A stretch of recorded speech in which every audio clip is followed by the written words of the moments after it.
Hello friends, बहुत आसान topic चल रहा है। सेक्शन ए का लास्ट पार्ट में आपको बना रहा हूं स्क्यूनेस एंड कर्टेसीज। बहुत आसान है, कोई मुश्किल काम नहीं है। मैं होप्स हो कि आपको समझ भी आ रहा होगा। आप मेरे साथ बने रहे और बहुत आराम से टॉपिक करते रहो आप। तो आज मैं करवा रहा हूं स्क्यूनेस। इसका डिक्शनरी मीनिंग है इनइक्वालिटी। इसका डिक्शनरी मीनिंग है इनइक्वालिटी। इनइक्वालिटी का मतलब क्या होता है? Not equal to. इनइक्वालिटी का मतलब होता है नॉट इक्वल टू, या तो लेस होएगा या ग्रेटर होएगा। अब इसमें लेस और ग्रेटर तो होता नहीं। लेस का मतलब होता है नेगेटिव, ग्रेटर का मतलब होता है पॉजिटिव। तो इसलिए इसकी डेफिनेशन है स्क्यूनेस की। Skewness means lack of symmetry. Skewness means lack of symmetry. इसकी सिमिट्री ये सिमिट्रिकल नहीं होता, अनसिमिट्रिकल होता है। तो कर्व मैं आपको बेसिकली बता चुका हूं। अभी मैंने आपको शेफर्ड कलेक्शन करवाई थी पार्ट 2 के अंदर। उसके अंदर कहा था कर्व कभी ऐसा नहीं बनता, ये हमेशा ओरिजिन की तरफ जा रहा होता है। ओरिजिन की तरफ जा रहा होता है कर्व। तो लैक ऑफ सिमिट्री है। अब मेरे दिमाग में 3 टाइप्स के ऐसे कर्व बनते हैं। 3 टाइप्स के कौन से कर्व बनते हैं? या तो कर्व पहले मैं बना लेता हूं। या तो कर्व सिमिट्रिकल होएगा, या कर्व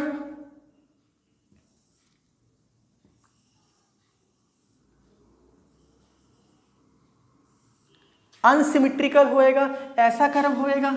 या तीसरे टाइप का कर्व होता है या ऐसा। मैं यहां बना देता हूं, थोड़ा सा आप देख लेना। या कर्व ऐसा होएगा। अब तीनों कर्वों में क्या खासियत है? ये जितना पॉजिटिव साइड है उतना ही नेगेटिव साइड है। मतलब ये वाला कर्व पॉजिटिव और नेगेटिव साइड इक्वल है। ये कर्व सिमिट्रिकल है। अगर कोई कर्व सिमिट्रिकल होएगा तो स्क्यूनेस किसके लिए है? लैक ऑफ सिमिट्री, मतलब अनसिमिट्रिकल। ये अनसिमिट्रिकल होता है। इसका मतलब ये सिमिट्री होगी। अगर सिमिट्रिक होगी नो स्क्यूनेस। इसके अंदर कोई भी स्क्यूनेस फाइंड आउट नहीं कर सकते। इसके अंदर कोई भी स्क्यूनेस फाइंड आउट नहीं कर सकते। ये नॉर्मल कर्व बन गया। ये लाइन को जेड बोलते हैं। जेड मतलब नॉर्मल। बड़ी क्लासेस में नॉर्मल बोलते हैं, छोटी क्लासेस में मोड बोलते थे। इसको मोड था। ये भी जेड होता है, ये भी जेड होता है। अब या तो कर्व ऐसे बन रहा होएगा, या कर्व राइट हैंड साइड ज्यादा होएगा। अगर कोई कर्व राइट हैंड साइड ज्यादा है, इसको बोलते हैं पॉजिटिवली स्क्यूड। इसको बोलते हैं पॉजिटिवली स्क्यूड या पॉजिटिवली स्क्यूनेस, एक ही बात है। पॉजिटिवली स्क्यूनेस लिख लो, स्क्यूनेस। अब इसके अंदर क्या होता है? ये लाइन से इसकी टेल लेफ्ट हैंड साइड ज्यादा है, इसलिए इसको बोलते हैं नेगेटिवली स्क्यूनेस। तो बड़ा आसान है। इसके अलावा कोई ग्राफ नहीं बन सकता स्क्यूनेस का। तो ये पॉजिटिवली स्क्यूनेस है, ये नेगेटिवली स्क्यूनेस है। आप कोई भी कर्व बनाओगे या तो सिमिट्रिकल हो जाएगा, या राइट हैंड साइड ज्यादा होएगा, या लेफ्ट हैंड साइड ज्यादा होएगा। अगर ये स्क्यूनेस क्यों आई है? बिकॉज अनसिमिट्रिकल है। Because unsymmetrical. नेगेटिव क्यों आया? ये सिमिट्री थोड़ी है। जितना राइट हैंड साइड है उतना लेफ्ट हैंड साइड तो ग्राफ है ही नहीं। तो इसलिए ये भी अनसिमिट्रिकल है। ये भी अनसिमिट्रिकल है। बड़े प्यार से चीज हो रही है, कोई मुश्किल काम नहीं है इसके अंदर, बहुत प्यार से है। तो ये आपको पता लग गया, या तो राइट हैंड साइड ज्यादा होएगा या लेफ्ट हैंड साइड ज्यादा होएगा। सिमिट्रिकल में मीन, मीडियन, मोड आपस में इक्वल होते हैं। सिमिट्रिकल में ये आपस में इक्वल होते हैं। इसके अंदर अगर मोड ये है, ये मीडियन होएगा, इसके आगे मीन आ जाएगा कहीं ना कहीं। ये नेगेटिव साइड है तो मीडियन यहां आ जाएगा, मीन इसके आगे आ जाएगा। तो यहां क्लियर है, मीडियन हमेशा सेंटर में रहता है। मीडियन याद रखना, median always in centre. Median always in centre. अब आपके दिमाग में ये चीज़ क्लियर हो चुकी है कि मीडियन हमेशा सेंटर पे रहता है। अब आपको दिमाग में एक क्वेश्चन हो रहा है, सर क्वेश्चन कैसा आएगा, define skewness and it's graph. तो आप स्क्यूनेस की डेफिनेशन लिखोगे और ये इसके ग्राफ है। अब स्क्यूनेस की डेफिनेशन में लैक ऑफ सिमेट्री आ गई विद पैरामीटर्स। इसको मापने की जो विधि है उसका नाम है बीटा 1 एंड गामा 1। इसको जो मापने की विधि है उसको बोलते हैं बीटा 1 एंड गामा 1। वैसे बुक्स में आपके गामा 1 नहीं है, पर मैं आपको गामा 1 अलग से लिखवा रहा हूं। स्क्यूनेस में बीटा 1 गामा 1 है, कर्टसीज में बीटा 2 गामा 2 आएगा। बीटा 1 का फार्मूला होता है वेयर बीटा 1 का फार्मूला होता है म्यू क्यूब का स्क्वायर बाय म्यू 2 का क्यूब, और गामा 1 का फार्मूला होता है plus minus square root of beta 1। ये फार्मूला याद रखना है, बहुत जरूरी है। मैं अभी क्वेश्चन करवाऊंगा, आपको क्लियर हो जाएगा। अब आपके दिमाग में आएगा क्वेश्चन कि सर ये फार्मूला कहाँ से आया। ये आपको नहीं याद रखना कि फार्मूला की डेरिवेशन नहीं करनी कहाँ से आया। ये जो फार्मूला है मूवमेंट्स के ऊपर बेस है, μ3 μ2, ये क्या है मूवमेंट्स। याद करने का वे आउट बता देता हूँ। यहाँ 3 है तो ऊपर 2 आया, यहाँ 2 है तो ऊपर 3 आया, इंटरचेंज ही किया और कुछ भी नहीं किया इसके अंदर। तो एक बीटा 1 फाइंड करना है, एक गामा 1 फाइंड करना है। अब बीटा 1 फाइंड कर लिया, ये तीनों कहानी अब इसके ऊपर घूमती है। उससे पहले यहाँ पे मीन मीडियन मोड इक्वल था, इसके अंदर मीन बाद में है। मीन ग्रेटर होएगा मीडियन से, मीडियन ग्रेटर होएगा मोड से। इसके अंदर सब ये नेगेटिव साइड है, ये पॉजिटिव साइड है। मोड बड़ा होएगा मीडियन से, मीडियन बड़ा होएगा मीन से। तो अब सारी कहानी किसके ऊपर घूमती है, बीटा 1 के ऊपर घूमती है। बीटा 1 की वैल्यू क्या आएगी, या तो बीटा 1 जब आप सोल्व करोगे या तो बीटा 1 0 आएगा, या बीटा 1 ग्रेटर देन 0 आएगा, या बीटा 1 लेस देन 0 आएगा। इसके अलावा तो कोई केस बन ही नहीं सकता बीटा 1 का। अगर बीटा 1 0 है तो वो सिमेट्रिकल हो गया। इसके अंदर बीटा 1 0 है तो नो स्क्यूनेस फाइंड होएगी। अगर बीटा 1 ग्रेटर देन 0 है, मतलब बीटा 1 जो आप μ3 निकाल रहे हो वो पॉजिटिवली स्क्यूड आएगा। अगर बीटा 1 पॉजिटिव है तो वो पॉजिटिवली स्क्यूनेस के अंदर होएगा। अगर बीटा 1 लेस देन 0 है तो क्योंकि इसमें मीन और मीडियन नेगेटिव साइड पे है, इसलिए बीटा 1 इसके अंदर नेगेटिव होएगा। और बीटा 1 निकालने का ये फार्मूला है। इसी से पता लगता है कि पॉजिटिवली स्क्यूड है या नेगेटिवली स्क्यूड है या सिमेट्रिकल है। बीटा 1 की वैल्यू फाइंड आउट करते हैं हम, क्वेश्चन करेंगे तो आपको क्लियर हो जाएगा अभी। पर कई बार क्या होता है कि कुछ बुक्स में ना बीटा 1 लेस देन 0 पॉसिबल नहीं है, बीटा 1 नेगेटिव पॉसिबल नहीं है। क्यों नहीं है, अब वो ध्यान से देखना, समझ लो। पहले ये मैंने मूवमेंट्स निकालने सिखाए थे आपको। μ3 कुछ भी होता है, एक्स में से या मीन माइनस करो या एज्यूम्ड मीन माइनस करो, उसका क्यूब। μ3 का यही फार्मूला होता है, उसी का स्क्वायर। इसका मतलब ऊपर वाली चीज़ तो पॉजिटिव होगी क्योंकि स्क्वायर चीज़ हमेशा पॉजिटिव होती है। नीचे μ2 का ऑटोमेटिकली यहाँ स्क्वायर आएगा अंदर। और स्क्वायर चीज क्या होती है, पॉजिटिव होती है। उसका अगर मैं क्यूब करूं तो वो भी तो पॉजिटिव ही है, कोई फर्क नहीं पड़ा। तो बीटा 1 बेसिकली पॉजिटिव ही आएगा, नेगेटिव आएगा ही नहीं। इसी को रिमूव करने के लिए गामा 1 डिफाइन हुआ था। तो गामा 1 ने कहा था plus minus root of beta 1 कर दो ताकि ये रियल नंबर बन जाए, नेगेटिव आए ना इसके अंदर। तो अपना अपना सिस्टम है हर बुक का, तो ये दे रखे हैं। पर ये आपकी बुक में 3 केस दे रखे हैं, मैंने आपको तीनों बता दिए। इसके अंदर एक छोटी सी चीज और आती है, पहले इतना राइट डाउन करो स्टूडेंट्स। कार्ल पियर्सन एक मैथमेटिशियन का नाम है, उसने ये कॉन्सेप्ट दिया था कोफिशिएंट ऑफ स्क्यूनेस। आप छोटी क्लासों में करके आए हो मीन माइनस मोड, ये आप छोटी क्लासों में करके आए हो ऑलमोस्ट। तो कोफिशिएंट में स्टैंडर्ड डेविएशन से डिवाइड करते हैं, ये भी आप पढ़ के आए हो।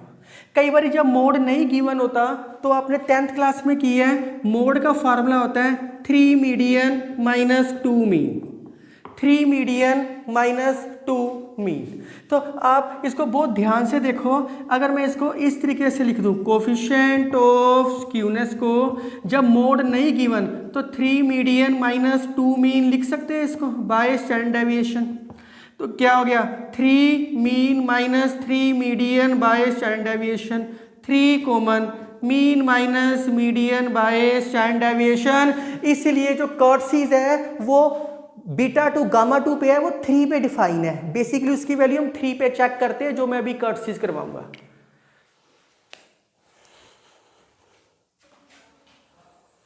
कर्टसीज क्या होता है, डिग्री ऑफ पीकनेस और फ्लैटनेस ऑफ ए डिस्ट्रीब्यूशन। जो स्क्यूनेस होता है वो लेफ्ट साइड ज्यादा हो या राइट साइड ज्यादा हो तब काम करता है। ये सिमेट्रिकल तो होता है, ये कितना हाई है और कितना लो है उसके ऊपर ये बेस है कर्टसीज। और इसके जो पैरामीटर है विद पैरामीटर्स इसके जो दे रखे हैं वो बीटा टू दे रखे हैं। मैं साथ में गामा टू भी लिखता हूं ताकि थोड़ा इजी हो जाए। वेयर बीटा टू की वैल्यू होती है, वेयर बीटा टू इसके मूवमेंट से फाइंड करते हैं μ4 बाय μ2 का स्क्वायर। अब ये ना सोचना ये कहाँ से आया, ये इसकी वैल्यू डिफाइन की है मैथमेटिशियन ने, सोल्व करना बहुत ज़्यादा मुश्किल है। तो ये मूवमेंट्स के ऊपर डिफाइन है, μ4 बाय μ2 का स्क्वायर एंड गामा टू की वैल्यू होती है बीटा टू माइनस 3, ये इसके ऊपर डिफाइन है। अब गामा टू की वैल्यू क्या होती है, बीटा टू माइनस 3। इसको 0 के इक्वल करोगे या तो बीटा टू की वैल्यू 3 आएगी, या बीटा टू की वैल्यू 3 से बड़ी आएगी, या बीटा टू की वैल्यू 3 से छोटी आएगी। 3 केस ऑटोमेटिकली हो गए। अभी मैंने कार्ल पियर्सन भी 3 कॉमन निकाल के किया था। तो इसकी जो वैल्यू है मूवमेंट्स μ4 याद करने का तरीका है, ये 4 है तो ये 2 का स्क्वायर लिख दिया, इजीली याद हो सकता है, ऐसी कोई बात नहीं है। गामा टू ए भी मैथमेटिशियन ने कहा था कि बीटा टू माइनस 3 कर सकते हैं। अगर बीटा टू 3 है तो ये वाला कर्व है मिडल वाला, इसको क्या बोलोगे, नॉर्मल कर्व। बिल्कुल सिंपल है, normal curve. Beta two greater than 3 इसके हाई वाला, क्योंकि कर्टसी है जो वो हाईनेस और लोनेस पे डील करता है। तो इसकी वैल्यू क्या होगी, बीटा टू की वैल्यू अगर 3 से बड़ी आएगी इसको लिखेंगे मोर पीक। अब ये फ्लैट है, नीचे की तरफ है, क्योंकि ये सिमेट्रिकल होता है, जितना इस साइड है उतना उस साइड आएगा ही आएगा ये ऑटोमेटिकली ग्राफ। तो इसकी वैल्यू होती है बीटा टू लेस देन 3, मोर फ्लैट। तो ये बीटा टू की डेफिनेशन दी है, ये भी कार्ल पियर्सन ने ही दी है, मैथमेटिशियन का नाम है, उसने इसको इस तरीके से डिफाइन किया हुआ है। अब आपके दिमाग में आएगा सर ये तो नाम बुक में नहीं है, थोड़े आसान थोड़े मुश्किल नाम बुक में दे रखे हैं। बुक में सिर्फ इनके नाम दे रखे हैं, नॉर्मल कर्व का नाम दे रखे हैं मेसोकर्टिक, मोर पीक का नाम दे रखा है लेप्टोकर्टिक, मोर फ्लैट का नाम दे रखे हैं प्लेटिकर्टिक, नाम ही दे रखे हैं और कुछ भी नहीं दे रखा इसके अंदर। तो अगर बीटा टू 3 है तो गामा टू किसके इक्वल आएगा, 0 के बराबर। तो यहाँ पे गामा टू की वैल्यू क्या होगी, 0। बीटा 3 से बड़ा है तो गामा टू ग्रेटर देन 1 हो जाएगा ऑटोमेटिकली। यहाँ गामा टू 1 से बड़ा है या गामा टू 1 से छोटा है। ऐसे ही आप स्क्यूनेस में भी गामा 1 की वैल्यू निकाल सकते थे, पर कोई ज़रूरत नहीं है खास, इसलिए बीटा में चेंज किया हमने। तो बहुत आसान टॉपिक चल रहा है, कोई मुश्किल नहीं था। स्क्यूनेस या कर्टसीज बड़े आसान चल रहे हैं। स्टूडेंट्स, मैं ना एक विचार पढ़ रहा था, उसमें क्या था कि दुनिया में हर बंदा गलत है, लेकिन सही वो है जो कम गलत है। तो आप कोशिश किया करो कि आपसे हमेशा सही हो, कोई गलत चीज़ ना हो, डीलिंग हमेशा सही हो आपसे। तो विचार अच्छा था, मैंने इसलिए आपके साथ शेयर किया। अब इसका मैं एक आधा क्वेश्चन करवा देता हूँ, ज़्यादा ज़रूरत नहीं है क्योंकि पेपर में सीधा आता है डिफाइन स्क्यूनेस या डिफाइन कर्टसीज वगैरह, सिंपल आता है। और इससे ग्राफ डिफाइन करो, लेप्टोकर्टिक क्या होता है, उसकी कंडीशन क्या होती है, बीटा वन गामा 1 स्क्यूनेस के साथ, बीटा 2 गामा 2 कर्टसीज के साथ डील करता है। तो इसका क्वेश्चन देखते हैं एक। स्टूडेंट्स, बड़ा आसान क्वेश्चन है, बहुत ध्यान से देखना। अबाउट ओरिजिन दे दिया तो, और इसको मैंने किस में कन्वर्ट किया था, रो मूवमेंट्स में। मतलब आपने 4 मूवमेंट्स कहा है ना, μ1 डैश μ2 डैश μ3 डैश μ4 डैश से 4 निकालने हैं। मैक्सिमम आपको μ4 डैश तक ही पेपर में आता है, इससे ज़्यादा नहीं आता।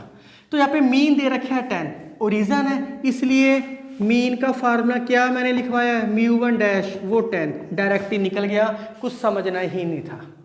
उसके बाद क्या दे रखा है आपके पास, वेरिएंस 16। वेरिएंस को किससे लिखवा के आया हूँ मैं, μ2 से, उसका फार्मूला क्या है 16 दे रखा है। μ2 दे रखा है, μ1 डैश निकालना है, तो आपने किया हुआ है कहानी के अंदर, वी नो डैट μ2 डैश μ2 का फार्मूला किया हुआ है μ2 डैश माइनस μ1 डैश का होल स्क्वायर। रिलेशनशिप आप करके आए हो, तो बड़े प्यार से μ2 क्या है 16, μ2 डैश ये क्या 10 का स्क्वायर 100, तो μ2 डैश आपके पास क्या आ गया 116। μ3 किसके साथ होता है, गामा 1 के साथ। μ4 किसके साथ होता है, बीटा 2 के साथ। नाउ गामा 1 क्या है 1, गामा 1 क्या होता है बीटा 1 इज इक्वल, गामा 1 की वैल्यू क्या होती है स्क्वायर रूट ऑफ बीटा 1, यही होती है ना। तो गामा 1 क्या है 1, बीटा 1 की वैल्यू मैंने क्या लिखवाई है μ3 का स्क्वायर μ2 का क्यूब, यही मैंने लिखवाई है। मैं आपको ये भी बता चुका हूँ कि इसका नेगेटिव होना थोड़ा मुश्किल होता है, ये भी बता चुका हूँ मैं आपको। तो ये 1 है, ऊपर से क्या बचेगा μ3, नीचे क्या है μ2 का स्क्वायर। μ2 कितना है आपके पास 16 का क्यूब, तो ये सोल्व करके आपके पास 64 आएगा। μ3 क्या आ गया आपके पास 64। अब वही μ3 डैश का रिलेशनशिप वाला फार्मूला किया हुआ है, आप इतना करो फिर मैं सोल्व कर देता हूँ। सो मैंने ये डायरेक्टली लिख दिया। अभी तक मैं आपको μ1 डैश और μ2 डैश फाइंड आउट करना सिखा चुका हूँ। μ3 डैश और μ3 डैश में वैल्यूज पुट की है, ये एक फार्मूला रिलेशनशिप वाला मैंने लगाया है। और बीटा 2 आपको पता है, ये बीटा 2 किसके साथ होता है, ये μ4 के साथ होता है। इसमें से μ4 की वैल्यू निकली, तो μ4 डैश की वैल्यू आप इजीली निकाल सकते हो, कैलकुलेशन थी मैंने इसलिए डायरेक्ट लिख दिया आफ्टर सोल्विंग।